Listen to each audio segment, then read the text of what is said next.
Hi, and thanks for logging on to the Daily DVAR Halacha News, brand new halacha for you. And it's for Friday, the 7th day of May, and the 25th day of Iyar. Today we're going to do the halacha, very important to know if you're going to stay up all Shavuos night.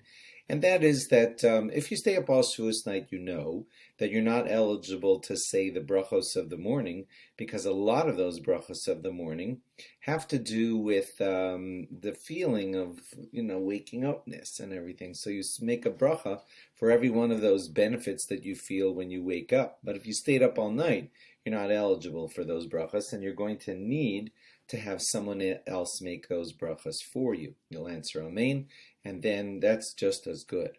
Okay, but the question is, what's called staying up and what's called being asleep? You know, a lot of you who stay up on Shavuos night might doze off for a minute during somebody's speeches or whatever. So now can you say the brachas since you dozed off for a little bit? So we're going to take a look at a very famous Mishnah Berurah who puts a number on this, but we won't know what this number means at first. Ayin b'sefer Eliyahu Rabbah shekasav de birchas Elokai neshama u birchas hamav yershena. Those are the two of the classic brachos of the morning that have a lot to do with the feeling of waking up. Ein levarach, you should not say those brachos im hayonei or kol halayla, if you were up all night long. Here he lists some people who may not agree. Umasik.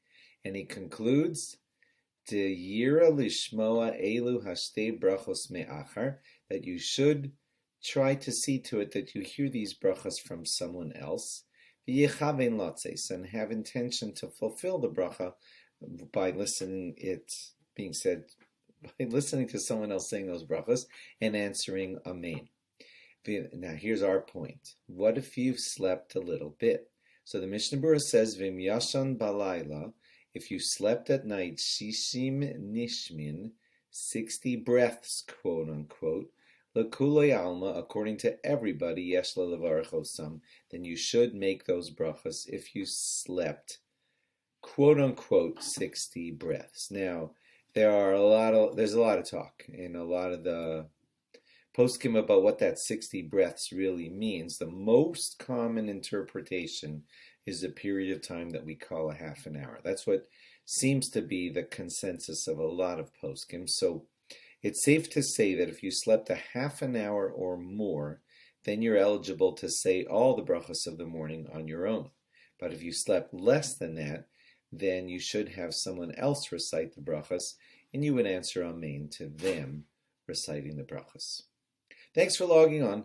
Log on again tomorrow for more. After Shabbos, for more. Bye-bye.